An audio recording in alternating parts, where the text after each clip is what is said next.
Voilà, merci, bienvenue à vous tous. Salutations à vous tous partout, vous êtes branchés, connectés. Je suis Boloa, à la présentation.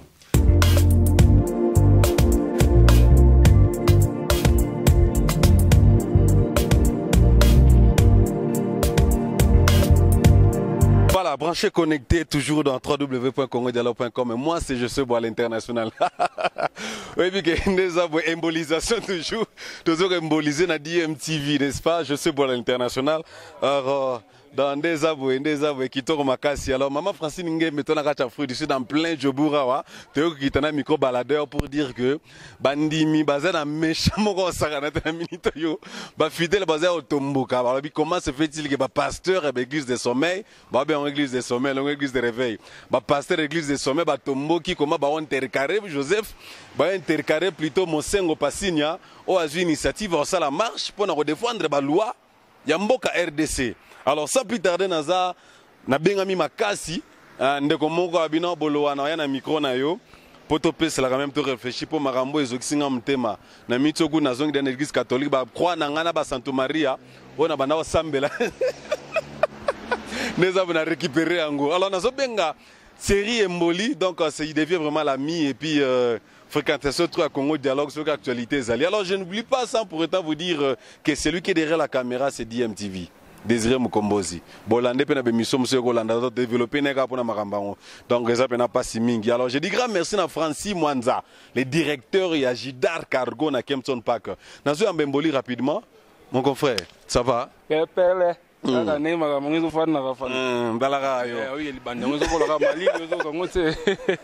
il fait tellement chaud, Bino Boza, les bandes en Europe. Tu as vu qu'il fait très froid là-bas en États-Unis et puis en Europe, Mobimba. Mais puis sur Djoboura, il fait très chaud. Toi, on a 35 degrés. Dans des abouetis, c'est même moi, alors ceux qui.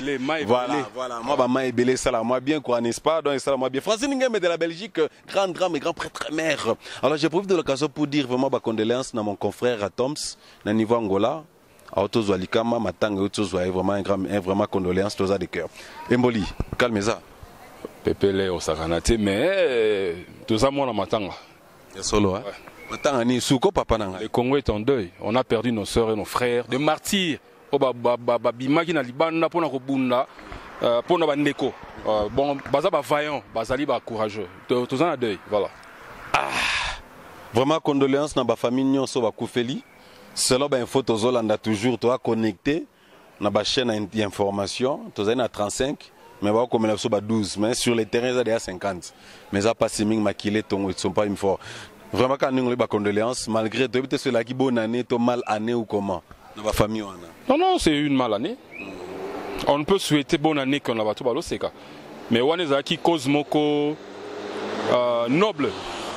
Balagio défendre cause moko noble et bandeko babima qui pacifiquement pour que ceux qui ne fissent que cri na bango ya larme ko yoka na pacificité wana.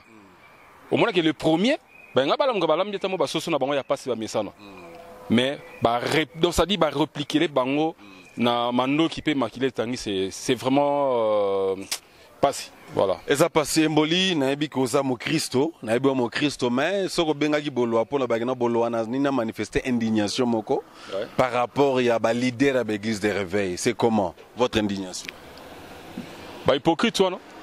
Oh, baba hypocrite, baba serviteur, papa, baba pasteur. Non, j'assume. Au moni, tous les gens qui ont masse na bisoté. Vous comprenez? Bolo la masse na ngai, to wofa to bae mo eloko na biso, to wobe bana to bongisi mais to tika sa ba aventure na manzambe. Au moni lo mo papa mbaye mbakala. Elongi ya Jésus. Na album ya Fula Ngenge. Elongi ya Jésus comment pour batu basala ba cop. Elongi ya Jésus pelé batu ba mapangu, pelé batu baka. Pendant que Balinkonda, on va passer, on va pouvoir payer bord à miner les boyés et où tu n'arrives pas pauvre les batouana. Ce sont de pasteurs que nous, bon, moi je parle de moi, que moi je respectais hier, mais aujourd'hui ma façon de voir. Mais tu dois toujours les respecter, ce sont des pasteurs Emboli, ce sont des pasteurs ouin. Ils ont béni la RDC, bah même rêvé à ma casse côté RDC. Ils vont endormir RDC. Voilà ici. Mais là ici on s'est rendu, maman a pongi, il y a Zodo de goutte. Oui. Zododo. Écoutez, papa, tout à la straight, tout à la droit au but. Ce qui s'était passé au Congo, ils allaient déplorables. On comprend. Baye bisabiso ba dans des objectifs clairs. Yo sabiso ki ba un problème personnel avec Mosengo. Au moins na bango nyonso wana ba utane na kati église catholique. Ba utane na kati église catholique. Alors ceux qui ba monaki que proposition ya église catholique par l'entremise il y a cardinal Mosengo Passinia que je respecte aux courageux papa. Et puis au bandi politique il est loté. Ah, au Sunga biso na ba CNS à l'époque na Mobutu na Grand Lion et comme Léopard. Banga ba kutana naye, c'est leur frère. Kulutu na bango, ndeko na bango, papa na bango, banga te moni boy bobongisi. Et tali si que baza na deux camps. Alors ça qui to côté pendant que bazoluka de voies et moyens à faire sortir pays na kati ya libulu. Et puis tous ils s'appellent des chrétiens.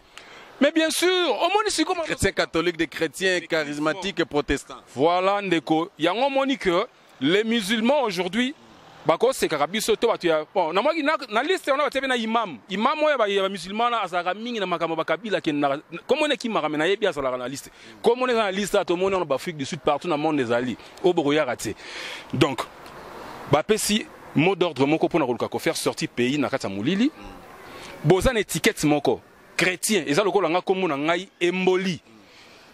Oike ba tunsu ba comprendre que parce que j'ai un jeune frère le qui a ninga si ma José Emboli ndoina yo aya au combattre Emboli o maka bato mona oh est-ce que vraiment balan ça dit nous sommes tous de chrétiens quoi de plus simple ko kutana ko solo entre chrétiens est-ce que eloko parce que muto ape hyper intelligent ko le kabaninga zakate on s'ajoute on se complète mais lo ba salaki ko kene ko kutana na ye nani yo le roi des Amunda ba bini ba cette déclaration na RTNC na chaîne ya Lukuta o baté ko o balobaga c'est reconnu comme ça koloba mais makabagene ko solo la na kati kuna na micro avant baloba ke bobi maté ba yebisa bango nini question mark ouais ba yebisa ki bango nini balobi tse soki ba pese bon et puis ne bazanga balara ba transport ba bimsa kuna balara carburant siko bouzle siko net monet kan kenza ba pese la carburant ba pese combien un petit $50,000, un petit $100,000. Pendant que bandimi na bango ba do dépouiller bango ba poche chaque jour et nuit. Baza ko crever, bazo kufa banzala na babona ne on a biso do mona ba passe na ba appel. On se comprendre? Maman moko boye azo panza na ba voice na yawa, azo ba batu ya ba diaspora wana. Maman, soko sambela na regretter. Parce que ce sont le même batu diaspora na aspirine. Il y a 100 francs, il y a des aspirine barmo kata plaquettes papa. Boîte à tomate kuna elinzanza. Bakabola mso ba na sachet. Et ya solo. Je comment bongo. Bazo kanga baebi. Alors on n'est pas content na attitude ya bato na baebi ça qui bisote basolini kuna nini parce que baebi yango que c'est l'église catholique nde abomaka moto. Il y a décembre to le kakuna. Bah solo là qui pour que décembre les quartiers soit ceux qui sont na transition c'est sans Kabila bah yeba ki yango yebisanga mabe ya Mosengo sali ezani ndeko ah Thierry Emboli na minute yo na habité parce que tant qu'on melanga ko zongo participer na micro bolowa on le bec na minute zana mo Christo mlingo zono na kata maison mère ezandi ndeko moko boye tozala kana mingi c'est les cordons ya DMTV azo moko boye ezaka ekoki ko sekisa. Mais si on fandi otite mozindo kotina mozindo nango comprendre que là monsieur cause un peu amusant mais en baramusu à sérieux. Na ba pasteur ba utabika na l'église catholique. Il y a un moment question mitunaka bandi mignon so depuis mo kile banda église catholique. Il y a un ba kota ka li felo bon répondre ngana nu ba extraordinairement ba archi so ki ndenge ba to ba bible makas kolega tutu.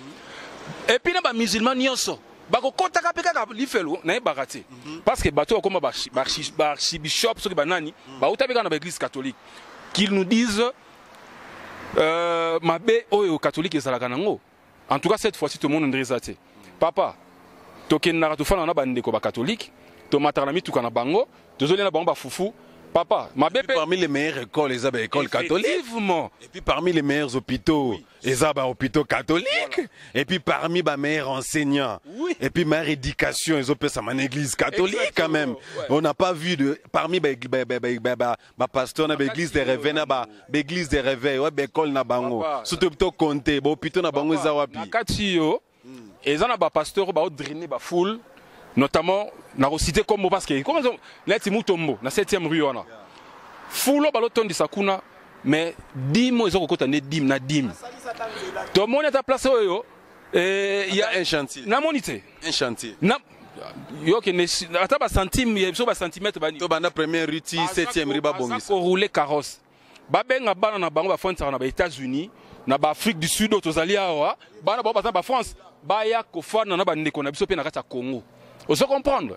Et puis ce sont le même pasteur on a collé sous la pluie parce que imagine toi dans une grande église aza bandi mebele musabi aibi pe bilongi na ba on sauter mais tant ozo les capé na mutu kana se ya mula to ya moi au mona ta maman moko bazo pola aime ça ko la pe mundimi na yo mais na kata mutu ko ya mo est-ce que ba bango batika ko endormir population la population en a ras le bol balembi trop c'est trop boni boko misa nani mutu wana na place nzambe azanzambe te OK to yembela ka Mobutu ba jalelo to beta ba shit azali wapi aujourd'hui le pauvre Mobutu son corps il a traîné dans Maroc vous comprenez un jour binope sort na bino ekozala parce que bana ya Congo ba sepelité et puis naza ko lancer appel na ba soi-disant intellectuel ya ba église bozo yebake ba pasteur na bino baza ko induire bino na erreur et là passe ngai naza na témoignage on a yebi que mondimi moko azalaka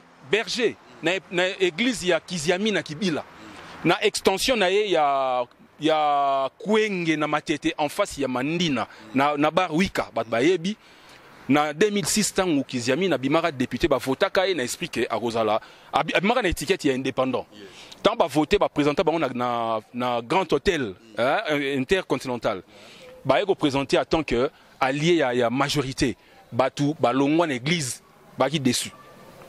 Bon, la minute, juste pour une parenthèse. Examine l'évangile, examine qui va attaquer l'église, attaquer l'église à niveau parce que assez décidé. Alors bien on a mis, on rappelle, je suis assez. Dans l'internet, a toujours corrompu, mais attaquer l'église. Balobi qui a bibouara. Vous comprenez? Ce qui est moni qui examine qui bila a moni qu'il faut benana.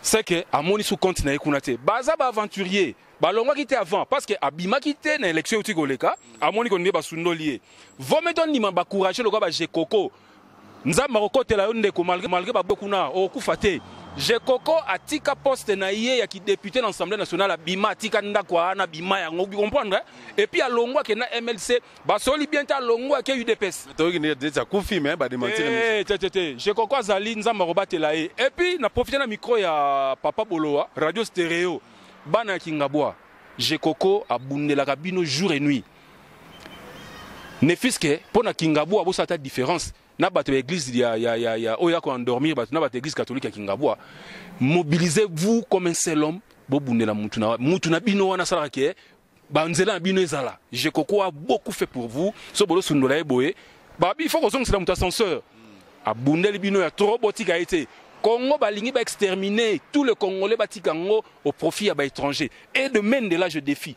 baza ba étranger parce que Makambalo Sala il n'est pas un Congolais à mutete là. Voilà, merci beaucoup Mboli, Thierry Mboli, producteur et réalisateur vraiment il y a manifesté indignation na yeme contentement na yena micro je sais pas. Pardon, nga na paraphraser le mot justement kana ba to suis ba courrier belé le na makambo ya presse ngwa l'église catholique à lobby azaro kanga ba institution na nyonso o ezali ko evre na kati RDC notamment des hôpitaux des écoles de Caritas o boyebi ezali ba catholique o na ma domaine on a nyonso o toyebi ezali le meilleur ezalaka ba catholique c'est que botindi bango sikoyo bato bakufa et puis moi je mets ma tête à couper ngana mona mto kanga mosengo te parce que bo mona magamususu botika ba aventure hein Boba nana nous kosa ba procès contre bino moko. Vous êtes boza ba sanguinaire nebino numéro 00. Vos autres défendre maramba défendre raté. Ce n'est pas gentil. Bana ya poto bana ya partout totelema Congo za biso. Ce n'est pas ba intrus moro ni ba roya boto leso Congo wana. Wa salutations quand même quoi avant totika. Salutations na ba ino so ba yebi ngai. Po ba tanga boyono na pesi bolo oya na masina wa bia. Jona lekaki kuna bolonga na masina ba une quartier ni nango ba ko luka bolo ya batu. Na pesi ba tout ba reconnaître ngai mais toza na bolingo toza na bomoko mais toza na posa ba pasteur imposteur te. Batika ne ba aventure wana. Elongi ya Jésus. Na bosé lo mo ka bien. Philosophe moralement aloba comme Karl Marx aki atemenga za tete. Na se pera il ka mo aloba. mais moi, la religion est l'opium du peuple. C'est Karl Marx qui a dit. Opium est quoi quiti diamba. Donc religion est quoi bon messi mutu diamba mutalali mambo sala bana Congo. Botika. Toko merci na suka. Désiré Mukombozi, merci. Merci beaucoup, je suis presque à la fin. Vous comprenez que la réflexion et la connaissance se rencontrent, c'est là où qu'on appelle espace dialogue avec moi. Je suis Bola International. Grand merci Pengo ba meilleur venu Bino News tout. Alors nakotika micro yambona tika micro. Dans l'ambiance, il y a une maison à Matanga. Au moment où naloba qui on souffle, elongi à Jésus et somme sebino mapango. Ba amer, bokomi ko mata ba avion ko na vutuka et balisi bino. Elongi à Jésus. Elongi à Jésus. Ba trahir elongi à Jésus, ba marcher sur yango. Sur bananae. C'est que Jésus n'a pas zone mitu na ba senga côte rendu. Beta bango ba kabin. Bana kinyo so ba kola kala ba bi kabeza nini. Aussi moi kabin parce que ba do mériter té. Ezali mabe et puis bana nyonso ya ba église o ba sambela de réveil so ba komi ba pagano ezana mutuna bino tolobi yango parce que vous endurcissez le cœur ya bana ya Nzambe c'est pas gentil bino vous ba hypocrite boza ba hypocrite et puis na kati ya groupe ba tema ki wana ba sala soi-disant communiquer wana ba kenda ko zwakuna ezana ba pasteur ba escroc ba yebi ba kanga bango na ba makala ba zawana et puis ayebi ka escroc azotala nga yebi ezana ba o ba divorça mais ote ya batuni boza oyo mususu alinga ko bomisa ndeko na ye ndeko akomi inapte bozako boyebi botalati bandimi ba pakata bino bozela voilà, balabeza koina na minute ba congolais ba telemi bandimi ba telemi donc micro baladeur et tamboli donc tout tamboli toute la journée pour dire que maman Francine Ngembe donc ça c'est espace dialogue avec moi je suis Boloa. Grand merci na Francis Mwanza directeur Francis Mwanza na Jidar Cargo na Kempton Park. Grand merci na Berger Feli n'est-ce pas ba Simbi production il y a album L'éternel ma source yaster Stella Bweli à na Johannesburg emba kitoko ba tembre monga neta balor mongo mais ce que yo qui pena tembre album déjà sur le marché n'est-ce pas Sir Stella Bweli Mukendi Motema TGV Mukendi donc c'est un peu ça. Voilà, ça c'était l'opinion que Thierry Imboli a voulu émettre dans cette émission. Alors c'est à vous de prendre les claviers, commentaires et zali, numéros dans un petit écran, chers téléspectateurs, amis branchés connectés dans www Congo Dialogue. Grand merci Nabino Nyonso. Vous avez aimé cette intervention de ce soir, donc de cet après-midi. Donc, moi, Francine, tu quittes le terrain pour te balader micro, tu capter réaction. Maintenant, la question est à Moko. Si réellement, et que va porter mon single plainte, n'est-ce pas? Voilà, les qui na cour de justice, dans la magistrature, n'est-ce pas? Et que mon single pesikaka, mot d'ordre, bokanga bekol. Catholique, Bopito, catholique. Chômage et Baksama combien? Pourcentage à chômage et Baksama combien na RDC? Est-ce que tu as réfléchi non que nos leaders, les pasteurs, les leaders de l'église de réveil, est-ce qu'on ne peut pas réfléchir ensemble et vendre combien d'écoles nous avons déjà construit? Combien d'emplois tu as créé? Combien des ateliers tu as créé? Combien de campagnes tu as créé? Depuis l'état Mobutu. Malgré le régime, je change. Depuis, on n'en a pas. Surtout, on compter juste même 8 secondes seulement, 8%. Même 5%, tu remets à 10%. Alors maintenant, l'église catholique a une initiative, juste pour article 64, article 64, il va utiliser. Mais le pasteur va l'habiter, l'église, c'est pour endormir la population ou pour réveiller la population. La question est dans votre camp, la réponse est dans votre camp. Chers téléspectateurs, moi c'est Joseph Boloa. Merci à Désiré Mukombozi de DMTV qui a mis ces instruments, ces moyens techniques pour tous les cas. Grand frère et mère Francine Ngembe. Je dis aussi grand merci à Esther Fashion Boloa, à Johannesburg, Flore Chila Mulamba, Papa Zomi Konga.